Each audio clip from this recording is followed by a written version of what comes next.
नमस्ते, आजची रेसिपी आहे चण्याला कसं मोर आणायचं ते. इथे मी अर्धा किलो चणे घेतलेले साफ केलेले आहेत. आता स्वच्छ धुवायचे.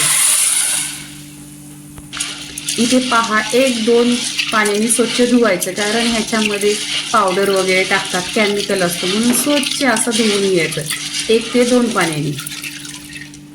इथे पहा, स्वच्छ पाण्याने आणि स्वच्छ धुतलेलं आहे 1 ते 2 पाण्याने. आता काय करायचं, एक 5 ते 6 तास किंवा तुम्हाला 1 रात्र ठेवायचं आहे. फक्त ढाकण लावायचं आणि असं ठेवून द्यायचं. इथे पहा, पूर्ण 1 रात्र झालेली आहे आणि इथे छान असं चणं भिजलेलं आहे पूर्णपणे. पहा, पहिले छोटे होते, आता मोठे झाले. आता इथे काय करायचं, रात्री 2 पाण्याने स्वच्छ धुतलेले आहे.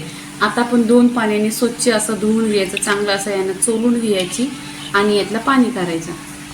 इथे पहा, 2 ते 3 पाण्याने स्वच्छ धुतलेले आहेत. अशी तुमच्याकडं चालन असली ना, त्याच्यामध्ये ठेवायचं. कपड्यात वगैरे काही बांधायची गरज नाही. छान असं मोर येतात, ते पण एका दिवसातच मोर येतात. इथे पूर्णपणे काय करायचं, वरती तुमच्याकडं प्लेट असेल तर प्लेट ठेवायचं, नाहीतर अशी प्लेट असली तरी पण चालेल. असं फक्त ढाकून ठेवायचं. पहा, पूर्णपणे 1 रात्र झालेली आहे आणि छान असं इथे पहा चणे असं झालेले आहेत, एकदम सुका आहेत. आणि ह्यांना फ्रीजमध्ये पण नाही ठेवलेलं आहेत, पाण्यामध्ये पण नाही, काही नाही.